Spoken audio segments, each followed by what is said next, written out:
আসসালামু আলাইকুম, আমি রাবন। কেমন আছেন সবাই? আমাদের ভিডিও আজকাল হচ্ছে বিষয় ইপিএস টপিক বুক পার্ট 1 এর নবম অধ্যায় গ্রামার 1 হাগো। এই হাগো ব্যবহার বিধি নিয়ে আমরা আজকে আলোচনা করব। তো চলেন শুরু করি। আমাদের আজকে আলোচনার বিষয় নবম অধ্যায়।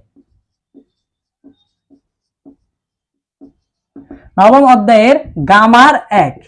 গ্রামার 1 আমাদের কি দেওয়া আছে? হাগো।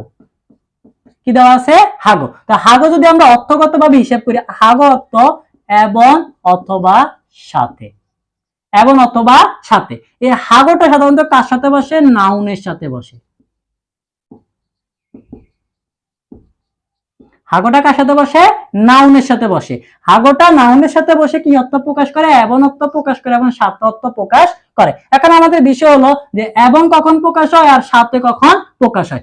যখন আমরা দুইটি নাউনের মাঝখানে যখন আমরা এই হাগোটা পাবো, তখন সেক্ষেত্রে আমরা এবং অর্থ বলবো। আর যখন আমরা একটি নাউনের মাঝখানে একটি নাউনের সাথে অন্য কোনো একটা টপিকের সাথে যখন আমরা একটি নাউনের সাথে কি পাবো? হাগোটা পাবো, তখন সেক্ষেত্রে আমরা সাথে অর্থ প্রকাশ করবো। তো আমি যদি দেখি দুইটি নাউনের ক্ষেত্রে, প্রথমে আমি যদি দেখি দুইটি নাউনের ক্ষেত্রে আমি যদি লিখি আবজি। আবজি অর্থ কি? বাবা। আবজি হাগো। আবজি হাগো বাবা এবং অমনি। অমনি অর্থ কি? মা। ইত্য অর্থ আছে, ঈশ্বয় আছে। আমরা কি পেলাম? আবজি হাগো। আবজি হাগো বাবা এবং অমনি মা ঈশ্বয় আছে। এখন আমরা কি পাইলাম? যে হাগো অর্থ এবং পাইলাম যখন দুইটি নাউনের মাঝখানে বসছে। তাহলে আমাদের এখন কি বুঝলাম? দুইটি নাউনের ক্ষেত্রে কিভাবে হাগো অর্থ এবং প্রকাশ করে সেটা বুঝলাম। এখন আমরা দেখি একটি নাউনের ক্ষেত্রে কিভাবে সাথে অর্থ প্রকাশ করে। আমি যদি লিখি হিয়ং। হিয়ং অর্থ কি? বড় ভাই। এখন আমি লিখলাম হিয়ং হাগো। হিয়ং হাগো অর্থ বড় ভাইয়ের সাথে বা বড় ভাইয়ের সাথে। বড় ভাইয়ের সাথে শালদা অর্থ বসবাস করা আর সারায় অর্থ বসবাস করি। তাহলে এখন আমরা কয়টা নাউন পেলাম? একটি নাউন পেলাম। একটি নাউনের সাথে কি আছে? হাগো আছে। তখন সেক্ষেত্রে আমরা হাগোটাকে সাথে অর্থ প্রকাশ করব। এখন আমি বললাম হিয়ং হাগো বড় ভাইয়ের সাথে শালদা বসবাস করা সারায় বসবাস করি। তার মানে আমরা বুঝলাম যে হাগো অর্থ এবং অথবা সাথে, এবং দুইটি নাউনের সাথে বসলে অর্থ প্রকাশ করে, আর একটি নাউনের সাথে হাগো বসলে সাথে অর্থ প্রকাশ করে। এখন এছাড়া হাগো ছাড়াও আরো দুইটি গ্রামার আছে যেগুলা হাগো রিলেটেড। হাগো অর্থ যেমন এবং সাথে, ঠিক তেমনি আরো দুইটা গ্রামার আছে যেটার অর্থ আমরা এবং সাথে পাই। এই হাগোর কাছাকাছি আরো দুইটা গ্রামার হলো গোয়া, আরেকটা হলো ওয়া, আরেকটা হলো আমাদের ওয়া। এই হাগোটা কখন বসে আর গোয়া ওয়াটা কখন বসে? আমরা কিন্তু হাগো গোয়া ওয়া এই পুরোটা অর্থে কিন্তু পাই কি? এবং অথবা সাথে। কি পাই? এবং অথবা সাথে। হাগো শব্দটা সাধারণত মৌখিক ভাষা বলার ক্ষেত্রে পাই। হাগো গ্রামারটা আমরা কোথায় পাই? বলার ক্ষেত্রে, মুখে বলবো সেক্ষেত্রে আমরা হাগো অর্থ এবং সাথে প্রকাশ করব। আর লেখার ক্ষেত্রে,